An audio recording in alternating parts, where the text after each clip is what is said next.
Yashodanandana Vraja Janaranjana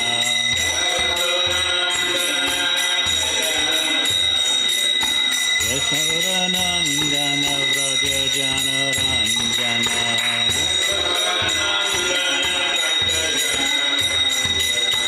Yamuna Tira Vanachari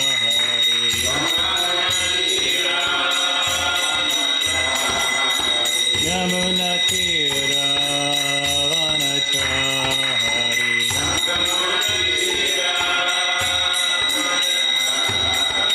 Jaya Radha Madhava Kunja Bihari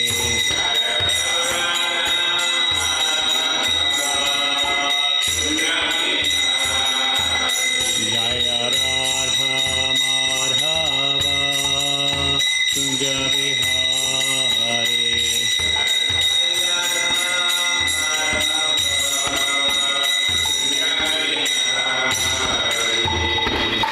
Jayam Vishnupad Paramahamsa Parvraj Gachara Satir Sadashri Shrimad Divine Grace A.C. Bhaktivedanta Swami Maharaj Srila Prabhupada Ki Jai Anantapura Vaishnava Vrinda Ki Jai Nahacharya Srila Haridas Thakur Ki Jai All glories to simple devotees, all glories to simple devotees, all glories to simple devotees, all glories to Sri Sri Guru and Sri Guranga. Namo Vishnu Padaya Krishna Staya Bhutale Srimati Bhaktivedanta Swami Namani Namaste Saraswati Gaurabanga Chani Nivasesha Shringavadi Paskatari Stari. Om Namo Bhagavate Vasudevaya. Om Namo Bhagavate Vasudevaya. Om Namo Bhagavate Vasudevaya. Reading from Srimad Bhagavatam, Canto 3, Chapter 2, Verse 25, Remembrance of Lord Krishna.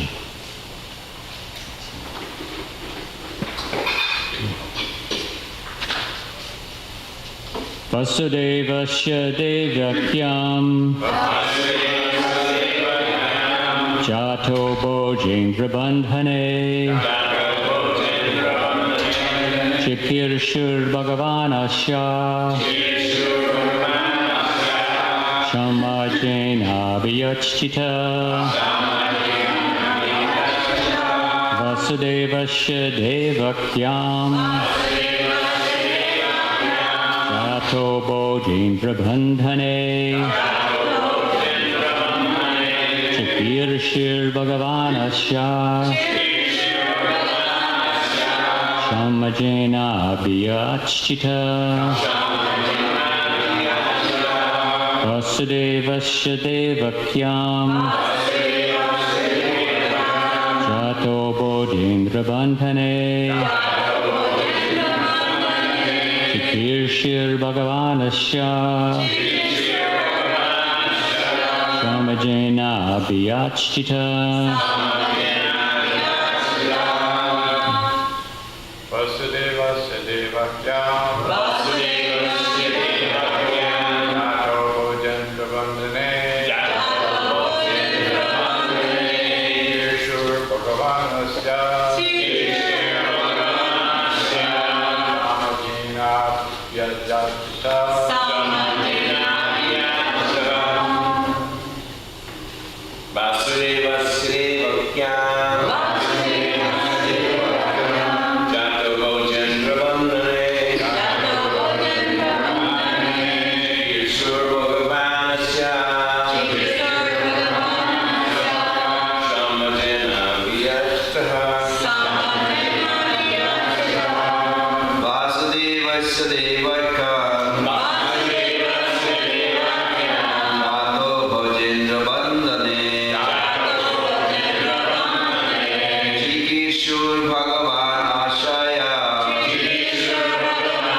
Vasudevasya,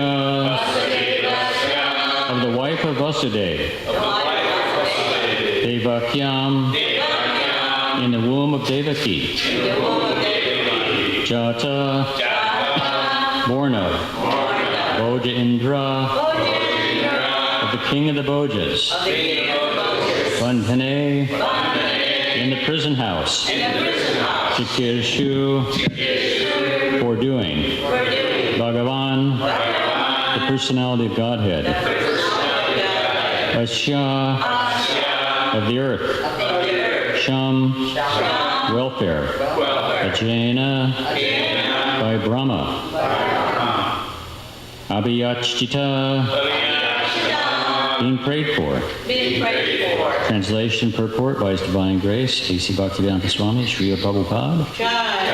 Translation, the personality of Godhead, Lord Sri Krishna, being prayed to by Brahma to bring welfare to the earth, was begotten by Vasudeva in the womb of his wife Devaki, in the prison of the king of Boja.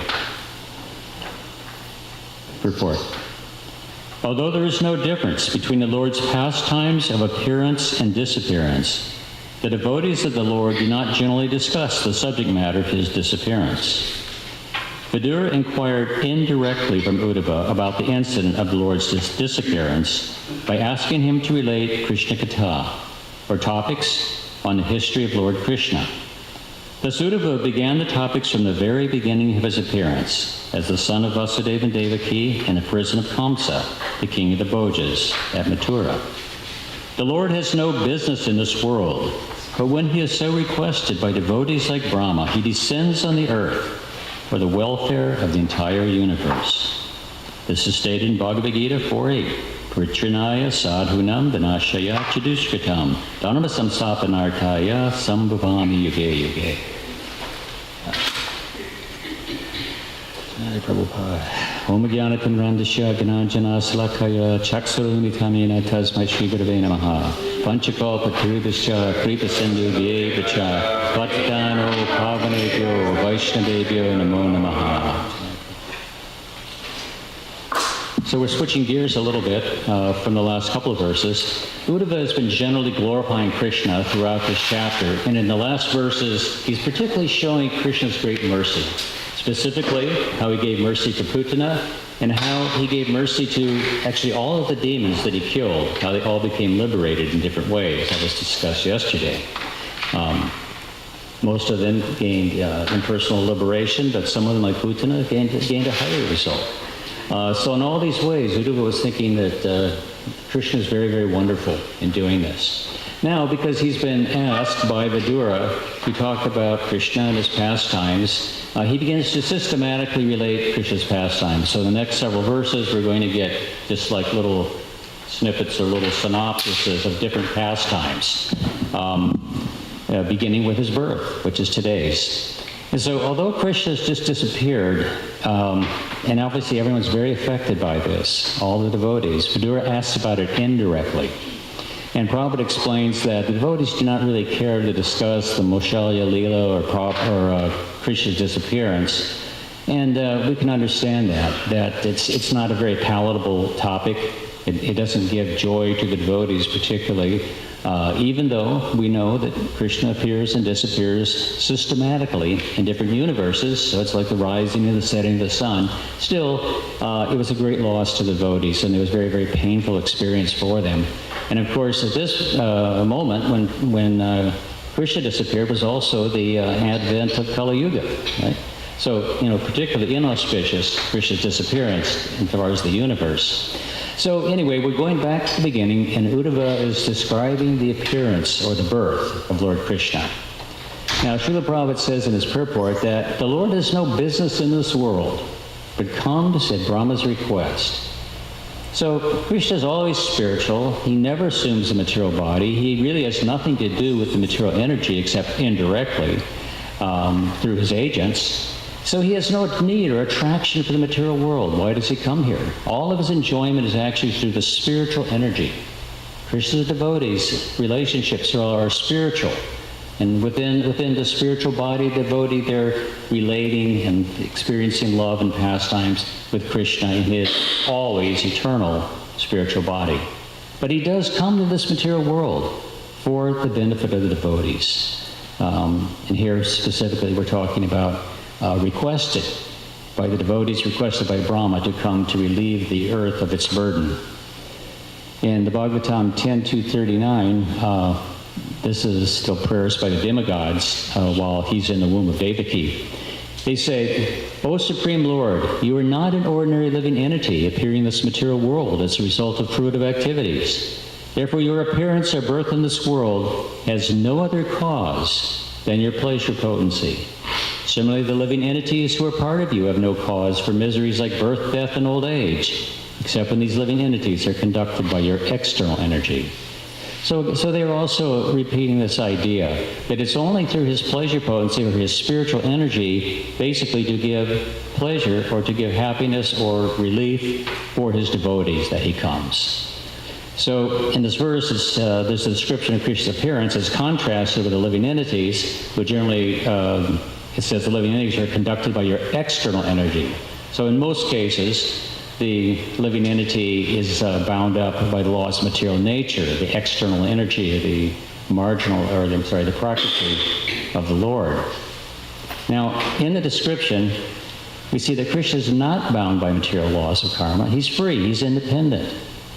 And it indicates how Krishna's appearance can also liberate the suffering jiva. When he comes, he gives all auspiciousness to the world. It's described here that Prabhupada says, when he's so requested by devotees, he descends on this earth for the welfare of the entire universe. So what to speak of for the welfare of his devotees? He's here for the entire universe, to help everyone, all living entities. So we go back to the history very quickly.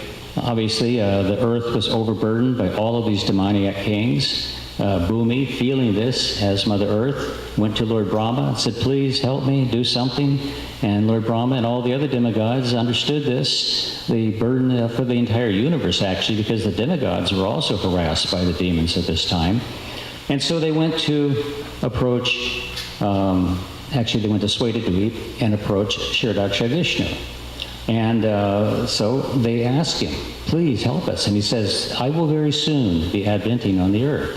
So, he tells them, "You demigods, you come along too, along with your wives." And then he brings his whole entourage for his appearance here. And it's described, he descends to the earth for the welfare of the entire universe. Now, then Prabhupada quotes a very famous verse, Bhagavad Gita 4.8, Paritrinaya sadhanam vinashaya chaduskritam dharma samsthapanartayo sambhuvami yuge yuge. So 3 reasons that Krishna gives for his appearance: to deliver the pious, to annihilate the miscreants, as well as to establish the principles of religion. I myself appeared millennium after millennium, yuge yuge, which means basically once in a day of Brahma. This is what this means, that he will make his appearance, at least in this universe. And so when he comes, he fulfills these promises. He kills many demons like Kamsa, Jarasandha, Sheshupal, what to speak of those in Vrindavan, Bakasura, Putana, Agasura, and all those. I was reading somewhere in, I was reading the 10th canto that before Vasudeva and Devaki are still in prison, and Kamsa every once in a while gets changes of moods, doesn't he? Sometimes I think, I've been terrible, I should just let them go, I should let Vasudeva. And so what he does, he goes and he consults with his ministers and his council. And they were describing who some of these members were. I mean, these were people like the Keshi demon, Bakasura, Agasura. He had a real brain trust going there, really good advice he was getting, from all these big demons. So naturally they continue to influence us. Yes, you're right. We should just kill all the children. We should do this. We should do that. And he does these horrible, oppressive things on the bad advice of the rest of the demons. So anyway, they're all taken care of, every one of them. We have this whole list of all the demons that were killed by Krishna, and eventually we get finally to the point of Dantavakra, and then his brother, and that's pretty much the end of them. Now the only other problem is, of course, is the Kurus, Duryodhana and his bunch still. But other than that, all the other demoniac kings have been destroyed in the world, so he does that. He establishes religion. He speaks the Bhagavad Gita to Arjuna. He also speaks to many other people, gives great instructions, say to Uddhava in the 11th canto of the Uddhava Gita, of the Bhagavatam.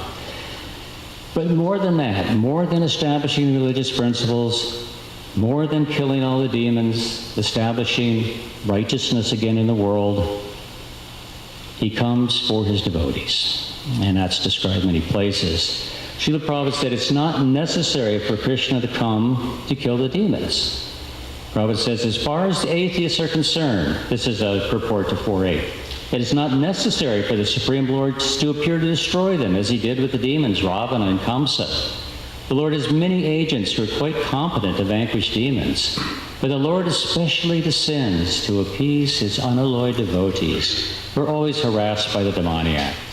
Although Devaki, the mother of Krishna, was the sister of Kamsa, she and her husband Vasudeva were persecuted only because Krishna was to be born of them. So Lord Krishna appeared primarily to deliver Devaki rather than to kill Kamsa. But both were performed simultaneously, which is so often the case that Krishna, performing his wonderful pastimes, accomplishes many things at once. Many purposes are served by everything that Krishna does. So he was able to fulfill all of these purposes by his appearance. Srila Prabhupada says in a purport